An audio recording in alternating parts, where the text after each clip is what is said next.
Şəkinin tarixi mərkəzində qədim abidələr bu gün təkcə bərpa işləri ilə deyil, həm də rəqəmsal nəzarət sistemləri ilə qorunur. Burada tətbiq olunan yeni yanaşmalar gələcəkdə də qoruğun daha müasir və təhlükəsiz şəkildə idarə olunmasına şərait yarada bilər. Tarixi irsi qorumaq artıq təkcə daşları və divarları bərpa etmək deyil. Müasir texnologiyalar sayəsində abidələrin vəziyyətini real vaxtda izləmək, mümkün riskləri əvvəlcədən müəyyənləşdirmək və idarə etməni daha çevik qurmaq mümkündür. Məhz buna görə də ağıllı qoruq yanaşması son illər dünya miqyasında geniş maraq doğurur. Hazırda Şəkidə bu istiqamətdə ilkin mərhələnin elementləri formalaşır. Rəqəmsal xidmətlərdən istifadə genişlənir, tarixi abidələr haqqında məlumat bazası yaradılır.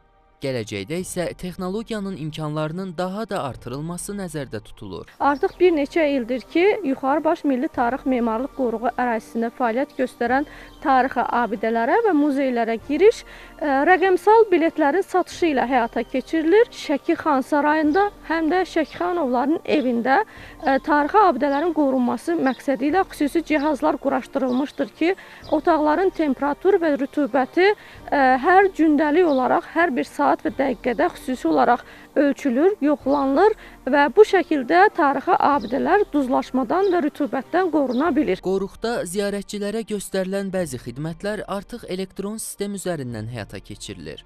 Tarixi abidələr barədə məlumatlar vahid bazada toplanır, yeni aşkar olunan tikillər də mərhələli şəkildə həmin sistemə əlavə edilir. Bu, həm mühafizə işini asanlaşdırır, həm də məlumatların əlçatanlığını artırır.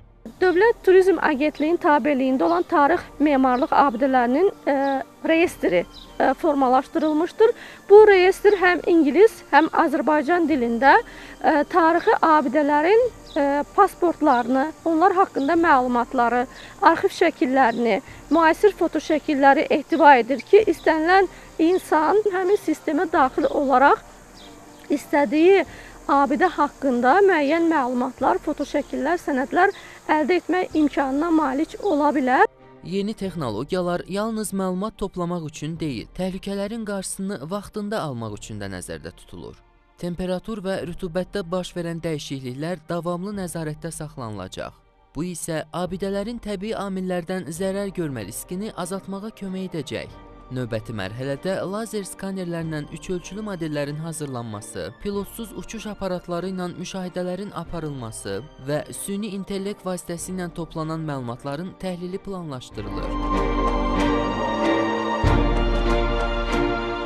Mütəxəssislər hesab edirlər ki, gələcəkdə turistlər mobil telefon və ya xüsusi ekran vasitəsilə tarixi tikililərin əsrlər əvvəlki görünüşünü virtual şəkildə izləyə biləcəklər. Süni intellekt isə abidələrdə yaranan ən kiçik dəyişiklikləri belə müəyyən edərək vaxtında müdaxilə üçün imkan yaradacaq.